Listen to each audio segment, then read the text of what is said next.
Bienvenidos y bienvenidas a este espacio creado por la Asociación Mexicana de Mastología en esta nueva faceta, en la que tenemos por objetivo acercarnos no solo a médicos oncólogos, sino también a los no oncólogos, otros profesionales de la salud, familiares, pacientes y a todos los interesados y comprometidos en seguir hablando de cáncer de mama. Soy la doctora Esmeralda Romero, cirujano oncólogo, y para el episodio de hoy tengo el gusto de contar con 3 invitadas muy especiales. 3 mujeres, 3 médicas, cuya práctica clínica está íntimamente ligada al tamizaje de cáncer de mama. Doy la bienvenida a la doctora Nancy Guzmán, radióloga con alta especialidad en imagen de mama, a la doctora Joali Palma, ginecobstetra con subespecialidad en medicina materno-fetal, y a la doctora Erubi Ángeles, médico general adscrita al Hospital Oncológico de la Mujer de Ciudad de México. Es un verdadero honor tenerlas aquí y hoy vamos a hablar de tamizaje en cáncer de mama. Así que vamos a empezar con datos duros. Desde el punto de vista de las políticas públicas, el tamizaje se refiere a estrategias diseñadas para detectar enfermedades, en este caso cáncer de mama, en mujeres asintomáticas. Es decir, buscamos encontrar el cáncer antes de que haya síntomas, lo que traduce en diagnóstico de etapas tempranas. Eso a mí como oncóloga me permite hablar de una curación. Encontrar pacientes en etapas tempranas estamos hablando de que tienen sobrevidas mayores al 98%. Detectarlo a tiempo en ellas significa curarlo. Sin embargo, aunque las estrategias de tamizaje están bien definidas en guías nacionales e internacionales, la cobertura real del tamizaje en nuestro país es alarmantemente baja. En México, como en muchos países de ingresos medianos y bajos, menos del 20% de las mujeres que deberían someterse a un tamizaje realmente acceden a él. Y en este sentido, y abriendo la conversación, Erubi, gracias. Tú estás en un hospital que se diseñó o que se pensó para hacer tamizaje sistemático en todas estas enfermedades que nos preocupan en la mujer, cervicouterino y mama. ¿Por qué crees que estamos tan faltos de un tamizaje adecuado en nuestro país? ¿Qué limitantes ves tú desde el primer contacto? Bueno, pues yo como médico general, en lo que hemos estado trabajando en el hospital, pues sí tiene que ver mucho el factor educacional, es primero, porque a veces las mujeres en general no saben autoexplorarse.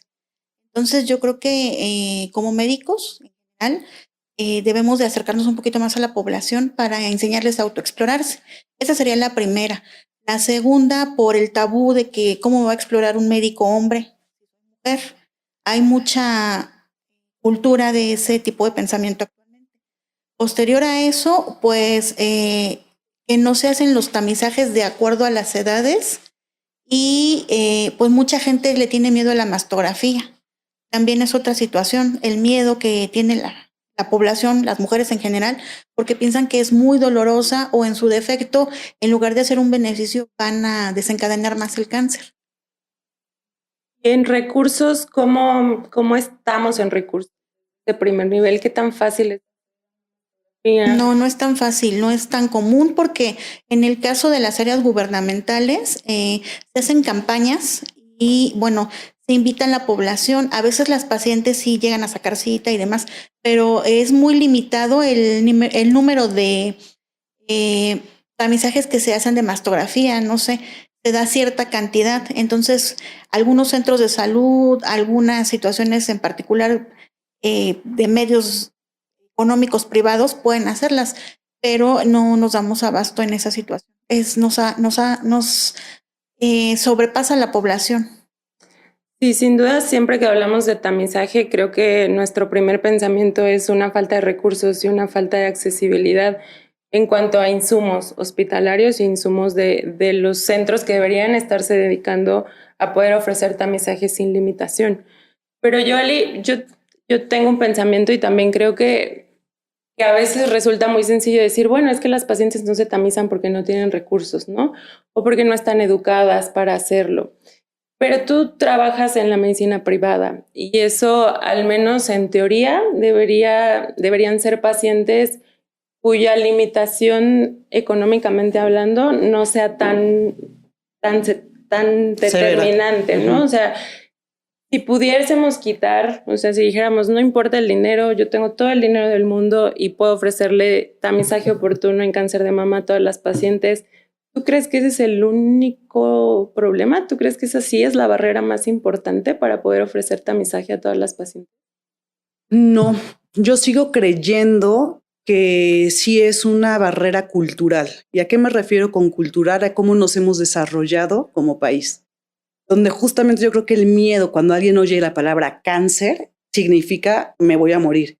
Y como la vieja cultura es si no veo, no pasa nada. Entonces, no solamente es el miedo a que te dicen, duele muchísimo la mastografía, sino es también el miedo de decir, es que sí, ¿qué tal si sí lo tengo y me da muchísimo miedo? Y esa angustia supera la realidad de decir, pues si lo detectas a tiempo, la sobrevida es altísima.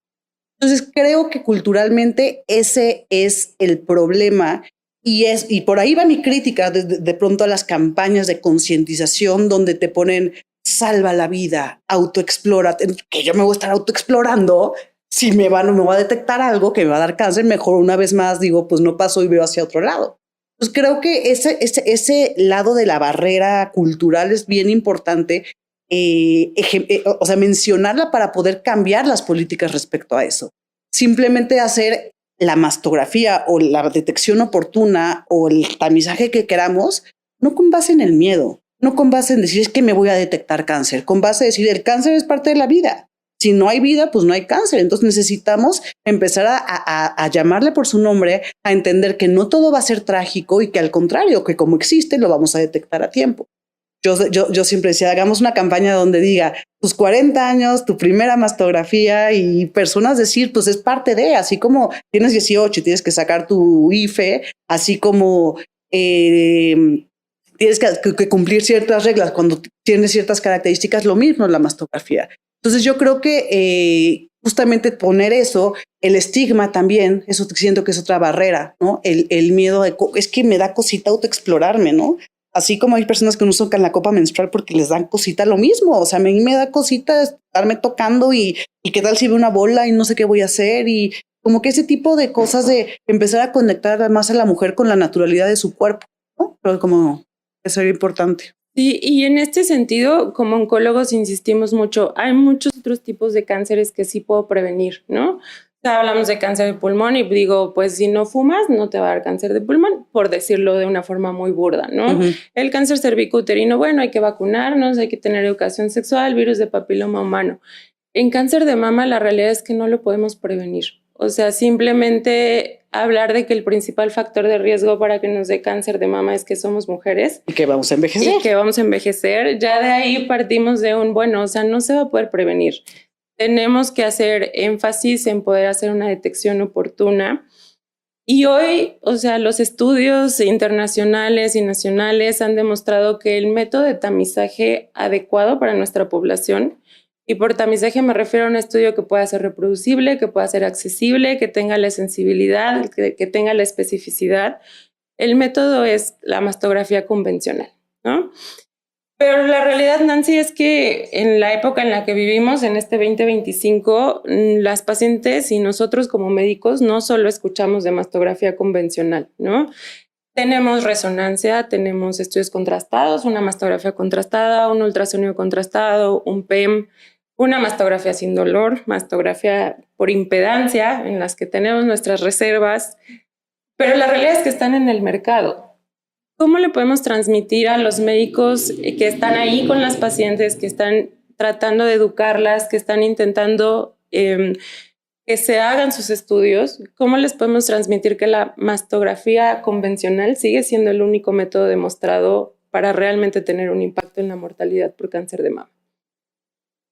Pues mira, la mastografía actualmente es el único método que tiene evidencia científica para la detección oportuna del cáncer de mama. Tú hablabas al inicio de la plática del tamizaje.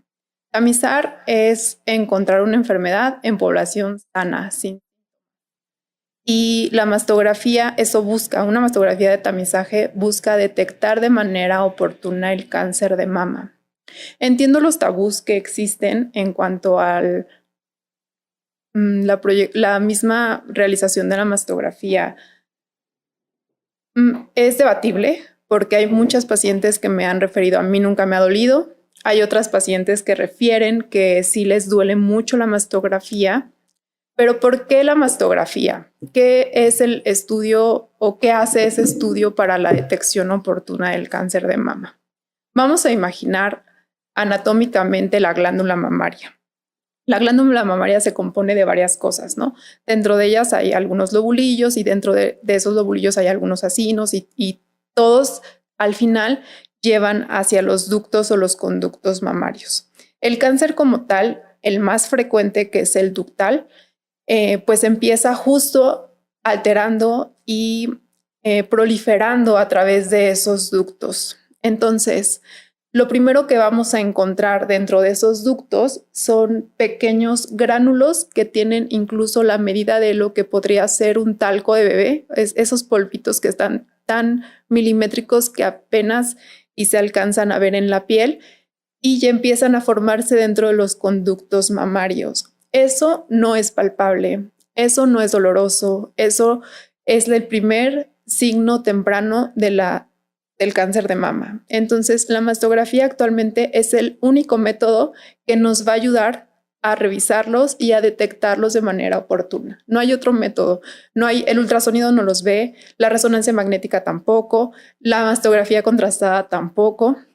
Entonces, entiendo que también hay otros métodos como la mastografía sin dolor.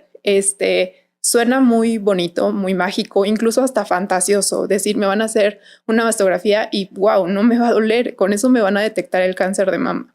Pero bueno, ¿qué va a pasar si esa mastografía encuentra algo? Si esa mastografía encuentra algo, lo primero que hay que descartar es que sea real. Que efectivamente por mastografía y por otros métodos en donde nosotros podemos hacer un abordaje para diagnóstico certero como una biopsia, esté presente ese hallazgo, uno es descartarlo. Dos, la mastografía es el único método que ayuda y que se ha demostrado que disminuye la mortalidad. Hablando de enfermedad de cáncer de mama en tanto a salud pública y todas las cuestiones que importan, que es la baja mortalidad o la disminución de mortalidad del cáncer de mama, que afortunadamente es curable, la mastografía es el único método que ha demostrado que la mortalidad disminuye en el cáncer de mama. La mastografía por impedancia no tiene ningún estudio que apruebe ese tipo de evidencia científica. Y sería un poco hasta irresponsable poder tomar decisiones en base a estudios que no tienen una validez. Pero la realidad es que en el medio en el que vivimos hay muchas pacientes buscando alternativas y buscando algo que suene más accesible y buscando algo que suene más completo. Y platicábamos hace ratito, antes de empezar la grabación, de estos paquetes de ginecología con ultrasonido incluido. Yo sé que puede llegar a ser un tema sensible, pero desde tu punto de vista, ¿qué tanto tenemos que trabajar en ese sentido? ¿No? ¿Cómo acercarnos a los médicos y decir, bueno, está bien que en tu consulta ginecológica incluyas un ultrasonido mamario, pero no necesariamente nos va a dar información en cuanto a tamizaje, ¿no? Para cáncer de mama? Claro que sí, justo como lo que decía Nancy. O sea, lo que yo quiero es no tocar un cáncer de mama. Lo que yo quiero es que ni siquiera lo puedas tocar para que la mortalidad sea nula. Si yo ya lo veo, si yo ya lo toco o yo ya lo veo por el ultrasonido, pues ya no es lo mismo. Aparte, algo bien importante es qué capacidad, y esto es una pregunta que los mismos ginecólogos nos tenemos que hacer. Si hay una especialidad de 4 años de radiología e imagen, y luego una alta especialidad en mama, ¿qué se va a comparar ese trabajo contra tu rotación en radiología por 1 o 2 meses? De verdad vale la pena y de verdad te vas a comparar para hacer un estudio con la ética profesional para poder descartar o para poder probar que tienes alguna lesión. Entonces esto lo tienen que saber las pacientes, porque obviamente pues por un costo, aparentemente este paquete que incluye o desde la exploración de mamas o desde el ultrasonido de mamas, ¿qué tanto sirve en verdad para tamizar? Creo que tenemos que regresar a lo que dijo Nancy, que no hay otro estudio como la mastografía para poder disminuir la mortalidad por cáncer de mama. Y es importante también que nosotros como ginecólogos seamos lo suficientemente sinceros para explicarle a la paciente desde el principio que no importa que... ¿Cuántas veces no hemos tenido una paciente que se toca una bolita? Bueno, a mí me toca mucho porque soy ginecóloga, que se toca una bolita y saca consulta específicamente para que yo le revise la bolita y le diga si es bueno o malo. Lo primero que ya saben mis asistentes es que más de 40 años me trae primero su mastografía, menos de 40 años un ultrasonido y un ultrasonido hecho por una radióloga, de preferencia en alta especialidad de mama. Porque es lo que nos va a cambiar realmente el pronóstico. Los paquetes en realidad no nos van a servir de absolutamente nada si no tenemos, y es una prueba aparte para la paciente y para el doctor, para que tú tengas la seguridad de que hiciste lo que dicen las guías y que la paciente tenga esta seguridad de que su tratamiento y su manejo está basado en evidencia científica y no en lo que el doctor cree que es bueno o el doctor cree que es malo. Y no estamos para creer. Pues la iglesia, pues, es ciencia y de eso depende la mortalidad. Sí, creo que como médicos tenemos una responsabilidad muy, muy grande en lo que transmitimos a los pacientes, a las pacientes, y en lo que hacemos con la información que estamos teniendo de esas pacientes. Pero también creo que, o sea, el tamizaje tendría que ser en el mundo ideal totalmente un asunto de primer nivel, del primer contacto, ¿no? Pensar como oncólogos que yo tengo que hacer el tamizaje, estoy teniendo un error terrible, ¿no? Yo como oncóloga me tendría que encargar de las pacientes ya diagnosticadas. Es muy difícil que primero no somos tantos, ¿no? No somos tantos oncólogos en el país. Resulta muy, muy poco realista pensar que los oncólogos tienen que hacer el tamizaje. Eso en el mundo ideal es completamente del primer nivel de atención y el primer contacto que son ustedes. Pero también creo que de repente vamos desarmados en la vida, ¿no? Que como médicos generales, en la especialidad, bueno, en la Facultad de Medicina, no todas las escuelas tienen oncología como una materia asignada. Dependiendo de dónde hagamos el internado o el servicio social, el contacto con temas como tamizaje oportuno puede ser muy poquito o nulo. ¿Qué opinas, Erubi, de esta eficiencia que tenemos en educación, hablando de médicos de primer contacto, específicamente en temas como el tamizaje? Pues yo creo que sí estamos muy carentes de educación. Yo estudié en la Escuela Superior de Medicina. La Escuela Superior de Medicina sí abarca una materia trimestral, porque ni siquiera es semestral, es una materia trimestral que se hace en el Hospital General de México o en su defecto en el Hospital Juárez, en donde podemos por 3 meses tener un poquito de acercamiento para cáncer en general, porque ni siquiera es para cáncer específico de mama. Yo creo que sí, en ese aspecto nos falta mucho como médicos generales, y la otra situación es que, pues, a veces la falta del tiempo por la absorción de trabajo no hacemos como que por tener otro tipo de educación respecto a eso. Yo creo que sí es muy importante en general que los médicos estemos preparados, los médicos generales de primer contacto, para cosas muy básicas como para dar educación en formación, medicina preventiva, para decirles a las mujeres cómo se autoexploren, como menciona la doctora, en esta situación pues también basarnos en lo que son las guías clínicas, porque como dice ella bien dicho, no es creencia, ¿no? Hay unos normas que llevan, bueno, que nosotros llevamos como médicos para seguir todos esos procedimientos y detectar el cáncer. Sí es muy importante porque el cáncer va en aumento. Entonces, dentro del servicio social, el internado, el tiempo de preparación, pues no. Y generalmente uno como médico general, si tiene alguna expectativa de algún tipo de preparación, pues tal vez puede tomar algún curso, pero no son cursos que cualquiera pueda tomar, son cursos por tiempo, por costos. Entonces, pues yo considero que básicamente eso es lo que no ayuda mucho, la falta de preparación también como médicos. Y ahorita que mencionaban un poco de las guías, la realidad es que tampoco es que en todas las guías nos pongamos de acuerdo en cuanto al tamizaje en cáncer de mama. La realidad es que sí hay una discrepancia entre lo que dice la norma oficial mexicana, lo que dice el consenso de Colima, que es nuestro consenso mexicano para cáncer de mama, lo que dicen las guías europeas, lo que dicen los americanos, ¿no? O sea, hay una discrepancia sobre todo en la edad de inicio, la periodicidad y el tiempo en el que debemos suspender ese tamizaje. Pero también desde el punto de vista de estrategias en salud pública depende del acceso, de qué tan ricos son cada uno de esos países para poder ofrecer recursos para tamizar a su población. Y creo que si pudiera resumir todas esas guías, diría que podemos apegarnos un poco a lo que médicos oncólogos mexicanos consensaron ya en la última edición del Consenso de Colima, en el que nosotros desde este punto de vista ideal, en el que podemos hacer lo mejor por todas, estamos sugiriendo iniciar mastografías como tamizaje a partir de los 40 y anuales, sin suspenderlas a los 75.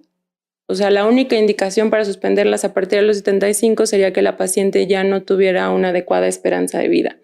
Pero mientras sigamos teniendo pacientes en las consultas de 80 años que siguen teniendo una vida funcional, que siguen haciendo sus actividades diarias, esa paciente seguiría siendo candidata a realizar una mastografía como tamizaje de forma anual. Y Joali, sí es cierto que hablar de educación, de autoexploración, de una exploración clínica adecuada de la mama por un médico que sabe del tema es importante, pero la realidad es que volvemos a lo mismo. La piedra angular para un tamizaje adecuado en cáncer de mama es una mastografía. Sin embargo, tener una mastografía que nos dé información adecuada, que esté reportada por un radiólogo con alta especialidad en mama, que tenga realmente información que sea útil para ti, no necesariamente sucede todas las veces, ¿no? ¿Con qué frecuencia llegan pacientes a tu consulta con mastografías de que dices, esta imagen no me está dando ninguna información, este reporte me está dejando más dudas que certezas? Híjole, yo creo como un 70%. Porque luego mastografías y ultrasonidos, ¿no? Hechos pues, con dudosa procedencia. Es muy frecuente que lleguen a la consulta justamente porque hay precios de pronto muy accesibles o hay estas campañas o hay algún influencer en TikTok que dijo que este doctor súper bien y llegan un chorro de este tipo de imágenes que además el problema es que con base en estas imágenes se tomaron decisiones, se hicieron biopsias que evidentemente tú sabes que el pronóstico hubiera sido diferente de haberse diagnosticado y de haberse tratado por alguien experto en esto. Entonces, creo que una vez más resalto la importancia de que aunque la salud debería ser un derecho, muchas veces termina siendo una inversión, desgraciadamente. Y aunque yo sé que de pronto los accesos a la salud son diferentes, deberíamos esforzar, que repito, debería ser un derecho, pero tenemos que enfocarnos mucho en que si vamos a hacer un diagnóstico de cáncer de mama, estamos intentando descartar eso, tienen que usarse estudios bien hechos. A lo que voy es que si hay alguna mastografía o que reporte algún estudio que requiere una biopsia, es muy importante que eso esté respaldado por una cédula profesional de especialista para poder tomar esa decisión. Porque ¿cuántas veces no ha llegado a mi consultorio hasta ni siquiera una mastografía, un ultrasonido hecho por un médico general y entonces le tomaron una biopsia, en la biopsia el cáncer, salió cáncer y ya le cambiaron totalmente el pronóstico, como tú bien sabes, como oncóloga, a esa paciente? Entonces, una vez más, justamente entre lo ideal y lo real hay una barrera enorme, pero procurar, sobre todo cuando vamos ya sea que me toque una bolita, ir con alguien que sepa hacerlo. Y si hay que ir a la salud pública, donde obviamente se tarda demasiado, es preferible eso a ir de pronto con un doctor que en el momento me dice, no, yo te hago una biopsia porque aquí hay un ultrasonido, y ese es el gran problema. Sí, la realidad es que esas decisiones mal tomadas sí impactan en el pronóstico oncológico de las pacientes. Que me lleguen a mí pacientes ya manipuladas por una biopsia escisional incompleta, ya manipuladas en algo, sí va a cambiar el tratamiento que estamos planeando para esa paciente. Entonces creo que es importante ser honestos con nuestras limitaciones y con las capacidades que tenemos cuando estamos al frente de una paciente. Pero creo que una de las limitaciones más grandes, o al menos lo que yo he escuchado con diferentes colegas, es, Nancy, ¿cómo le hago para saber que mi mastografía está bien tomada? ¿No? Porque la realidad es que no todos los médicos estamos entrenados en ver imágenes. Eso es como decías, le toma 4 años a ellos aprender a ver cómo está tomada una imagen y poder interpretarla. ¿Qué dirías que es lo que nosotros tenemos que ver cuando llega una paciente con una mastografía para decir, claro, puedo confiar en esta imagen y puedo confiar en lo que me está reportando este radiólogo? ¿Qué hay que ver?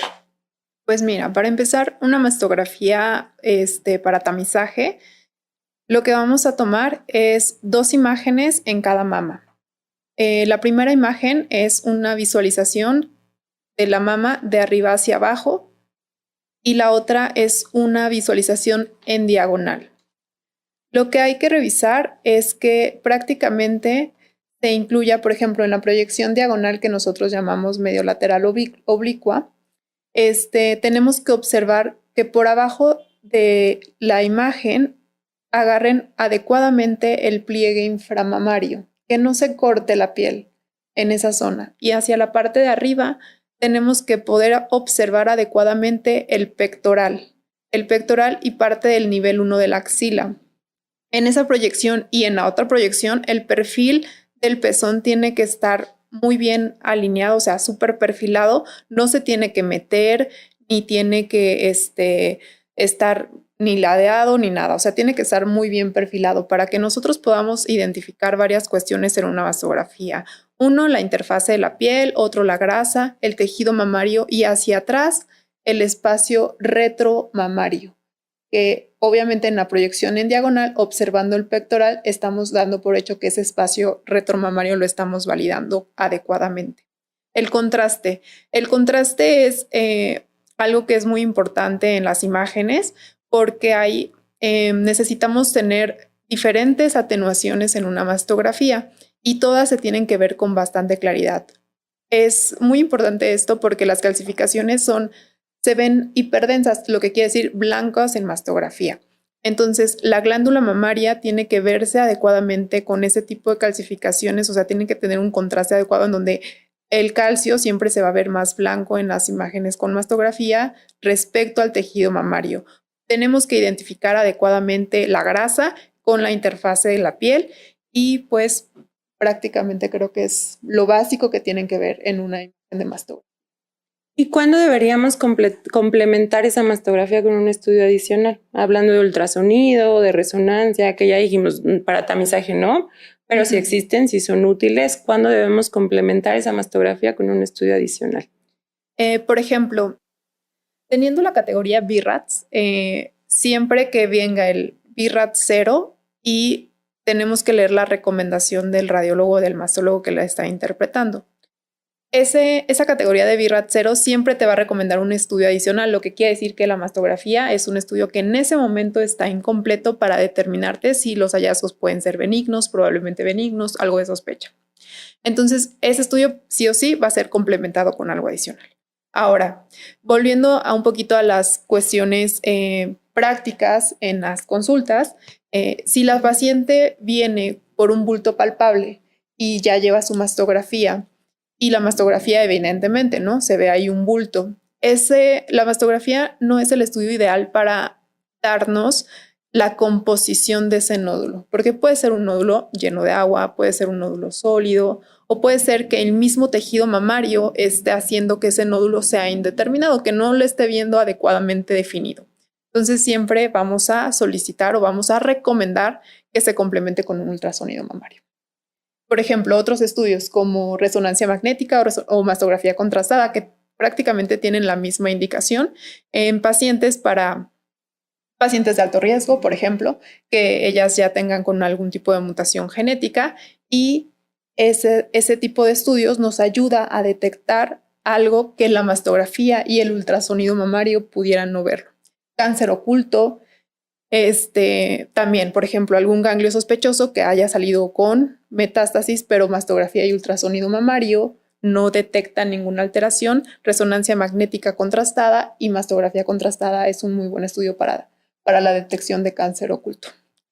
Otra cosa, estadificación de la enfermedad. Por ejemplo, en pacientes ya diagnosticadas con cáncer, la resonancia magnética nos puede ayudar tanto a ver si es un nódulo único, si tiene otros hallazgos asociados, o sea, si hay multifocalidad, multicentricidad, si hay ganglios no nada más a nivel del nivel 1, sino en ganglios más profundos, si podemos o no tener afectada la otra mama, también es algo muy útil para seguimiento, respuesta a tratamiento neoadyuvante. También son estudios excelentes para revisar qué tan bien está respondiendo la paciente a quimioterapia. Y, por ejemplo, también para ese tipo de pacientes que empiezan con secreción sanguinolenta a través del pezón, podemos empezar primero por un ultrasonido, revisar y si en el ultrasonido encontramos el hallazgo en particular, pues perfecto, tomamos las medidas necesarias, si es necesario hacer biopsia y si es no concluyente, porque pudiera ser que ni por mastografía ni por ultrasonido con las pacientes con secreción con el pezón encontremos nada, también podemos complementarlo con un estudio de resonancia magnética. Y todos estos estudios finalmente tienen el objetivo de darnos como clínicos las herramientas para poder tomar decisiones. Básicamente, encontrar hallazgos de sospecha que nos permitan ir al siguiente paso, ¿no?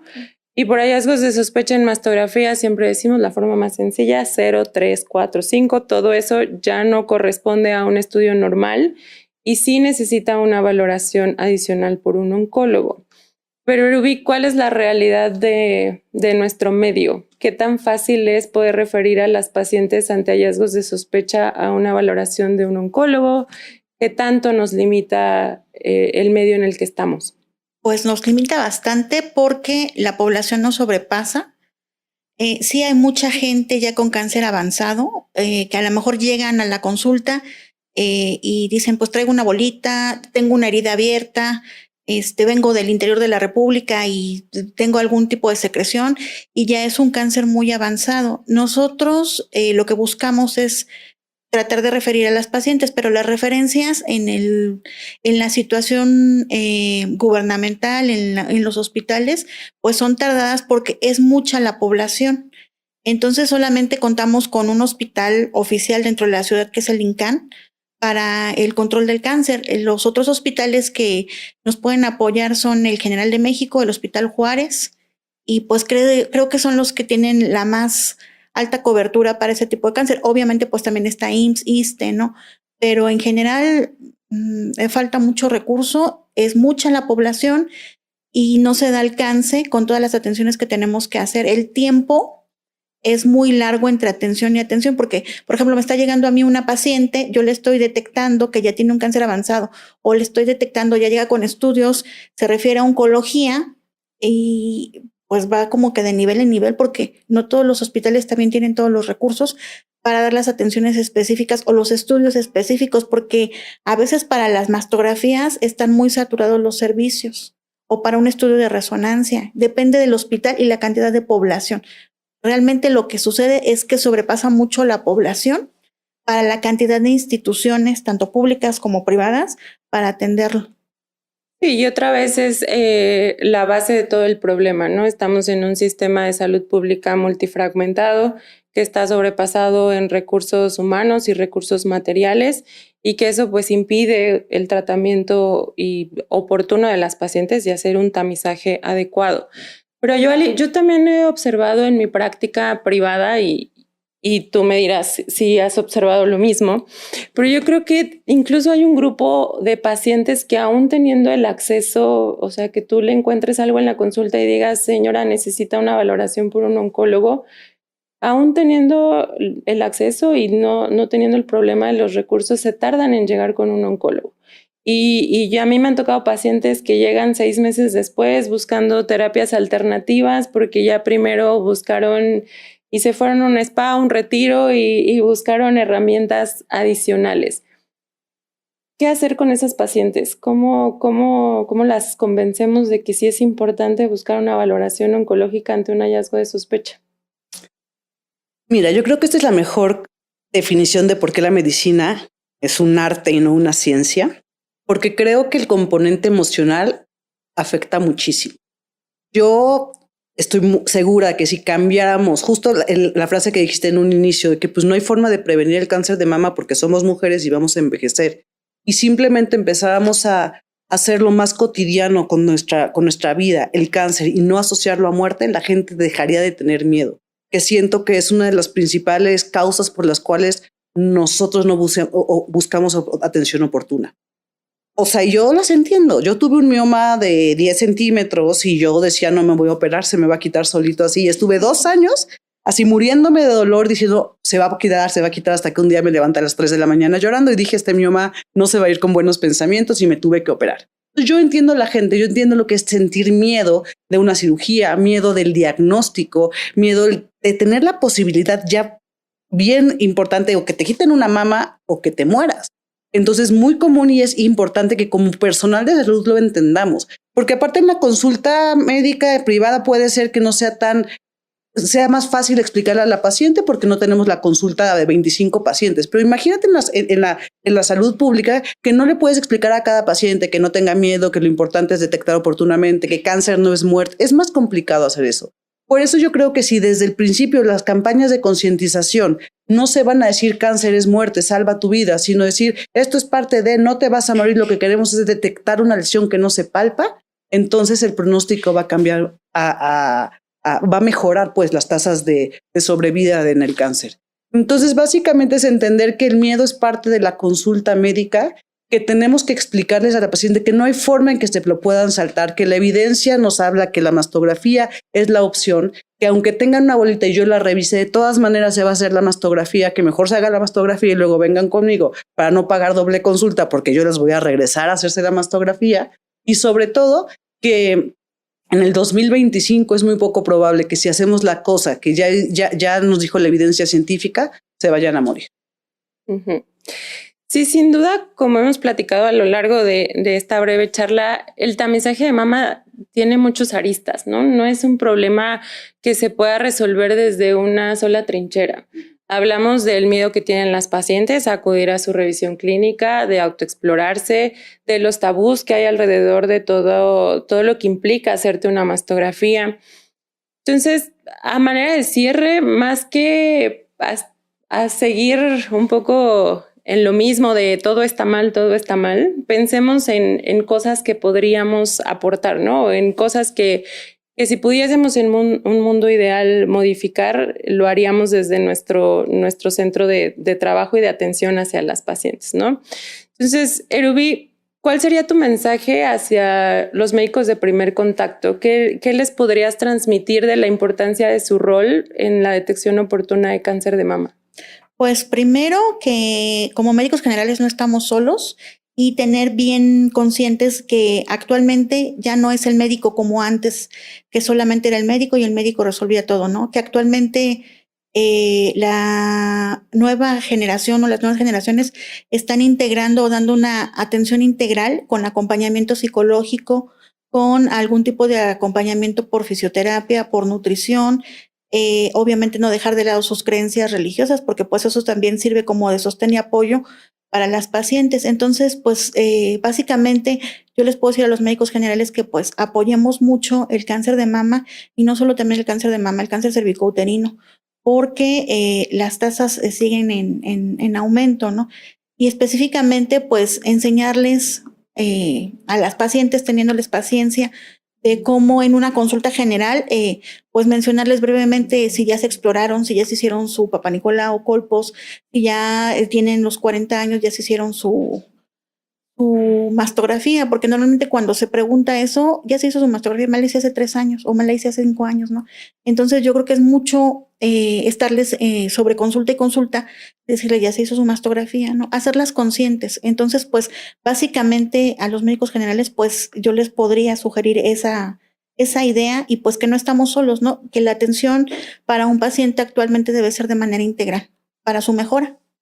Claro, tocas un punto muy importante. Creo que hoy es muy difícil que podamos resolver un solo problema desde un solo punto de vista y buscar y aceptar nuestras limitaciones y buscar la forma de compensar esas limitaciones sin duda impacta en el pronóstico de las pacientes.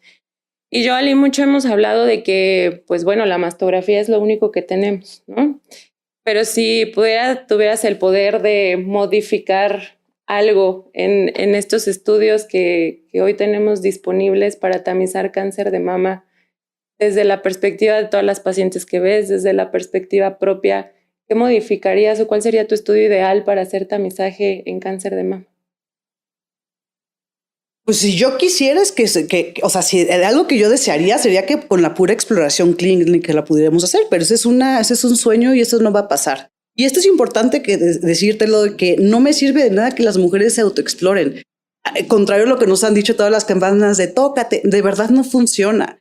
sé que esto es controversial porque en realidad para muchas personas es la única herramienta que tenemos, pero en realidad sirve para conocer tu cuerpo, no para prevenir el cáncer de mama. Y esto es bien importante porque justo en la consulta, paciente de más de 40 años, siempre le pregunto, última mastografía. Nunca me he hecho, pero siempre me reviso. Cada mes me reviso y no tengo una sola bolita. Y yo, hermana, es que lo que no quiero es que te toque una bolita. Justamente lo que yo quiero es que no se te toque la bolita. Por lo tanto, la exploración física en realidad no va a disminuir el cáncer de mama. Ya se ha demostrado eso en un chorro de estudios. ¿Por qué nos dicen entonces las campañas autoexplórate? Porque, pues, como dijiste al principio, la gente no va a hacerse la mastografía. Es lo único que nos queda. Y justamente la otra cosa es que tampoco nos basemos en factores de riesgo para creer que merecemos o no hacernos una mastografía. La otra vez una amiga me dijo, ay, estás lactando, qué friega, pero seguramente estás lactando para que ya no te tengas que hacer la mastografía, ¿verdad? Y yo así como con durito plop. Claro que no. O sea, estoy lactando para que mi hija no se enferme, nomás para eso. Pero en realidad yo a mi regalo del 27 de marzo de 2 años, cuando cumpla 40 años, mi regalo de cumpleaños va a ser la mastografía. Entonces, no importa que tengamos 80 millones de riesgo o 0 factores de riesgo, la mastografía no te la puedes saltar. Y otra vez, la otra cosa que me gustaría cerrar con esto es que desgraciadamente para mí, porque soy mujer, no, la exploración de mamas no me va a sustituir jamás la mastografía. Si yo quiero detectar a tiempo para sobrevivir un cáncer de mama, necesito fuerza hacer la mastografía. Y por último, quisiera volver a repetir que esto yo creo que es un tema más en tuyo, que es el cáncer no significa muerte. Si yo detecto una lesión sospechosa de cáncer, aplaudamos todos. Y yo hasta es ridículo porque me emociono en la consulta de, ay, es un BRAF 4A y me voltean a ver y yo, hey, o sea, me emociono porque no te estoy palpando nada y sé que tu pronóstico va a ser excelente. Entonces, que perdamos el miedo a que nos detecten algo en la mastografía, porque lo que yo quiero es que esa mastografía se detecte algo para poder incidir tempranamente en un diagnóstico de cáncer y que no alteren nada tu calidad de vida y tu sobrevida. Claro, siempre y cuando logremos tomar las decisiones adecuadas, ¿no? Exactamente. O sea, siempre y cuando podamos identificar las oportunidades que tiene esa paciente para realmente llegar conmigo en una etapa temprana y que yo pueda decirle, señora, usted está curada del cáncer, no se preocupe, esto es un proceso, vamos a hacer el proceso y estará curada del cáncer, ¿no? Y Nancy, mucho hemos hablado de la falta de recursos, ¿no? La falta de interpretaciones adecuadas, porque muchas de las fallas que hay en estas campañas de tamizaje es de repente hacer estudios de forma masiva y carentes de una interpretación adecuada. Sí vemos mucho en la consulta que señoras que se hicieron la mastografía hace 6 meses les hablaron apenas a decirles que sabes que sí había un hallazgo de sospecha. Y eso pues va íntimamente relacionado a la falta de recursos humanos que tiene nuestro país. Tu especialidad es una especialidad no tan popular en las especialidades que como médicos durante formación buscamos, ¿no? Casi siempre todos los que están en la Facultad de Medicina quieren ser neurocirujanos y pediatras. Plásticos. Exacto. Y pocos realmente tienen un interés en hacer radiología y pocos más, o sea, muchos menos, saben que hay una alta especialidad como radiólogo en imagen de mama, una especialidad que estamos necesitando mucho. ¿Qué le dirías a esos médicos que nos están escuchando, tal vez que están en formación, para convencerlos de que nos hacen falta en este lado? Pues mira, la radiología como tal es un panorama bastante amplio. Sin embargo, creo que es bastante importante dar un poquito de retribución a aquellas pacientes que tienen el riesgo, que al final pues todos tenemos una mamá, ¿no? Entonces, aquí vamos a tener entonces, exacto, todas aquí tenemos ese factor de riesgo y pues es importante poder tener ojos, muchos ojos, para que puedan detectar de manera oportuna el cáncer de mama. Son estudios que como radiólogo general, desafortunadamente, tampoco tienes el ojo, el criterio para que eso sea suficiente. Entonces sí es necesaria el alta porque dentro de la especialidad o la alta especialidad de procedimientos e imágenes en la glándula mamaria, no solamente vemos cáncer, también vemos hallazgos benignos que muy posiblemente pueda ser esa bolita que tú te has palpado eternamente y que crees que es benigna, pero con alguien que sea experto puede evitarte incluso gastos innecesarios o puede evitarte un susto porque pues al final pudiera ser que no sea sospechoso, o bien si es sospechoso, bueno, ¿ahora qué hago, no? O sea, ¿qué es lo que tengo que hacer? ¿Qué es lo que sigue? ¿Cómo me trato? ¿Cómo actúo? Entonces, sé que es difícil a veces encontrar tu pasión. A veces somos unas personas muy desubicadas en la vida y dices, ni siquiera sé elegir bien a la pareja, ¿no? Entonces, eso es más complejo. En cuanto a la profesión, también obviamente no nací y dije, por supuesto, voy a ser radióloga con alta especialidad en la glándula mamaria, pero una vez si eliges la opción de la especialidad de radiología, yo te invitaría a que rotaras por ese servicio que es bastante específico, la anatomía de la mama y todas las enfermedades, pero es muy bonito y sientes muy bonito al poder ayudar a muchas mujeres cuando se detecta de manera oportuna, y si no se detecta de manera oportuna, también darles una ayuda, porque tu participación es muy importante, porque prácticamente es quien te va a orientar hacia tu diagnóstico y quien va a orientar también a tu médico para que tu abordaje sea lo mejor posible y tu pronóstico sea el mejor.